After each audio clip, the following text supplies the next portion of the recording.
Today, we are opening the file on what I think is one of the great head scratchers of modern pop culture. It really is. We're looking at two absolute titans of entertainment. Lego, the undisputed king of, construction toys. Mm, And on the other side, Dragon Ball, which is arguably one of the most famous, most lucrative IPs in the entire world. no question. A Yeah. global phenomenon. So here is the surprising central truth we've pulled from our sources. Despite Dragon Ball being this powerhouse with just, an unquenchable demand for branded goods. Everything from shoes to soda. Everything. But there are currently no official Lego Dragon Ball sets. No games, no animated shorts, nothing as of 2025. It's just this massive, empty space in the market that, honestly, it defies common sense. It really does. So our mission in this deep dive is to figure out why. Why does this glaring absence exist? We're going to look at the huge fan initiatives, the proof that it would work. The demand side of the equation. Exactly. And then we're going to pivot to the really specific, really entrenched licensing and brand fit barriers that are, well, the ultimate corporate roadblock. And what's so fascinating here for you, the listener, is that the absence is the story.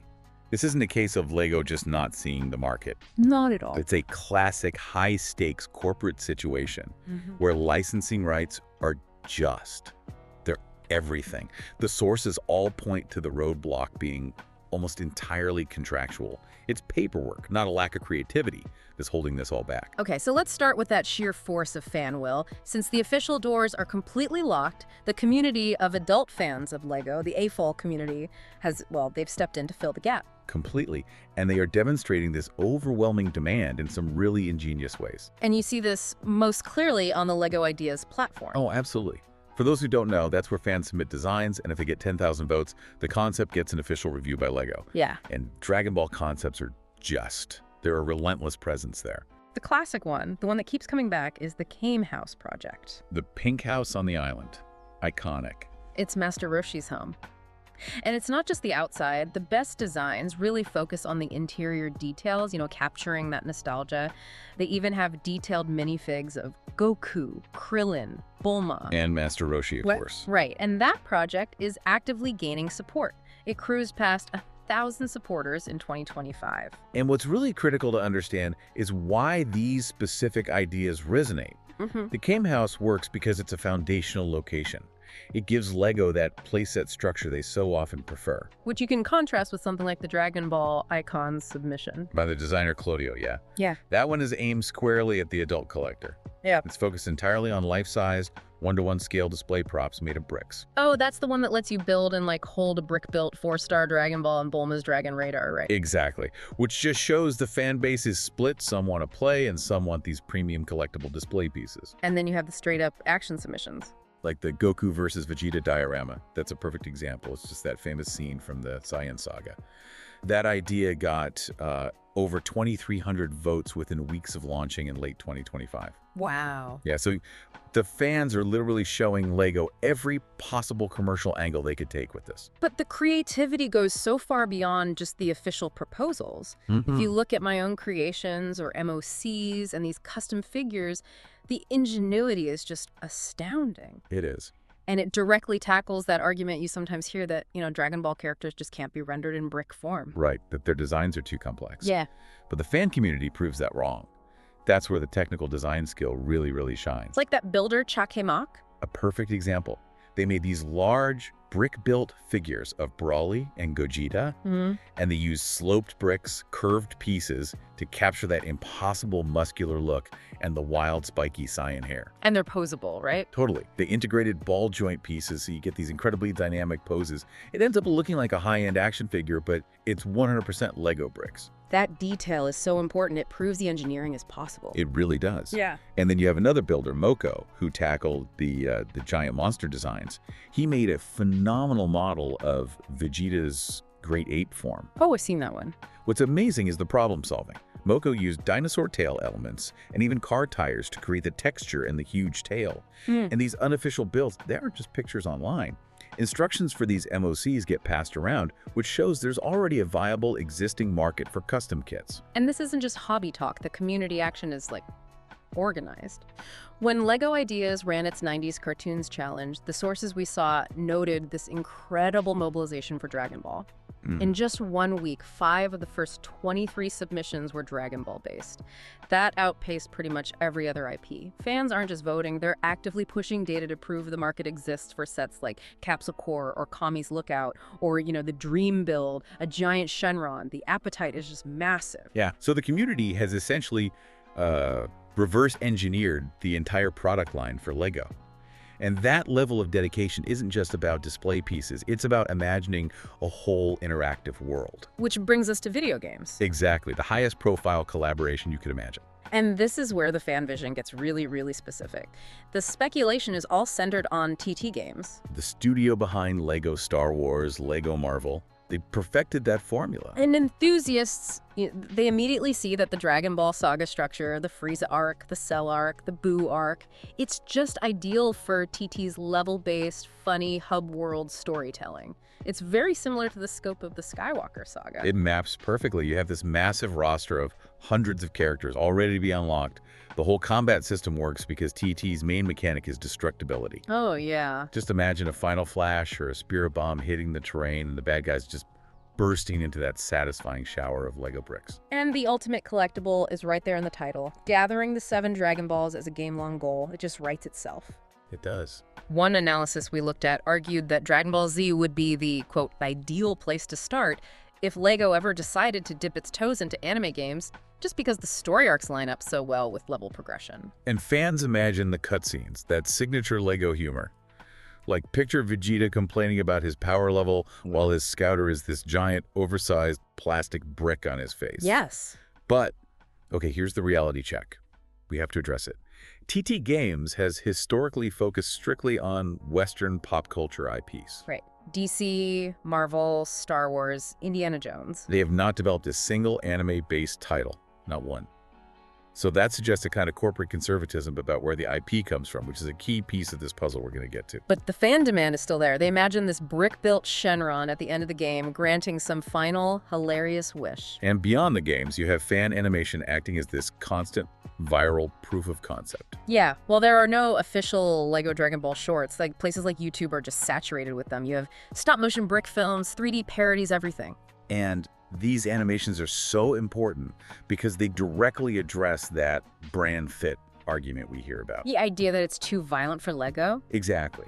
But they show that the inherent goofiness of LEGO can really soften Dragon Ball's intensity. Absolutely. You think of someone like YouTuber AirQuest Productions. Their stop motion of Goku versus Vegeta is so popular, and it shows Kai blasts rendered with transparent Lego pieces. It keeps the epic scale, but the material is still just a toy. And maybe the most compelling example was from Minlife TV. They did a stop motion of Piccolo's famous scene, after he fuses with Nail. The "I can win, I feel great" scene. That's the one. And comicbook.com actually highlighted that clip, saying that the sheer quality of this fan work proves that the two worlds have already, quote, merged visually and comedically. So the potential for official shorts is just huge. LEGO's own animation teams could lean into that humor.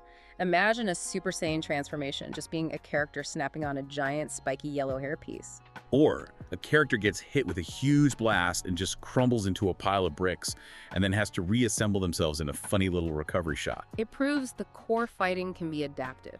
It can be family-friendly and marketable. Okay, so if we connect this overwhelming fan demand and all this technical feasibility back to the big picture, the reason for this huge void in the market is almost entirely corporate.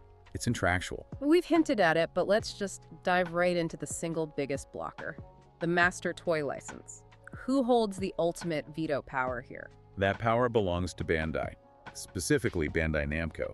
They have, for a very long time, held the exclusive master toy licensee rights for the entire Dragon Ball franchise. And that designation is crucial, isn't it? It's not just a right to make some toys. No, it is a very broad grant. It covers most playthings, including figures, action kits, and potentially construction toys. So if Bandai sees LEGO as a direct competitor, even though LEGO is the global construction giant, they have the contractual power to just block a deal, to just shut the door. Precisely. And you have to remember, Bandai isn't just a figure maker. They are active in the construction space themselves, especially in Asia. They make model kits for other anime IPs, competing figure lines. They have a very vested interest in protecting that exclusive access. It's market defense, not just about sharing revenue. Exactly. There was a fan quote that just summed it up perfectly. If the folks who hold the license don't want to work with LEGO, then that's all there is to it. Without Bandai or Toei explicitly carving out the construction toy category for LEGO, the deal is basically dead on arrival. And this speaks to a historical pattern too, doesn't it? I mean, this isn't the first time that major Japanese IP holders have been protective of their properties. That caution is deep-rooted. We've seen other huge anime franchises end up with LEGO's competitors. Like Pokemon and Yu-Gi-Oh! They both landed at Megablox, a direct rival. That licensing pattern suggests that when the IP holder is ready to share, they often look outside the LEGO ecosystem entirely, maybe to avoid giving the global giant even more market share, or maybe just due to pre-existing relationships. Okay, so let's flip it. What about LEGO's internal concerns? The brand fit. LEGO has these guidelines that, generally avoid overly violent or mature properties. They're aiming for that 6 to 12-year-old demographic.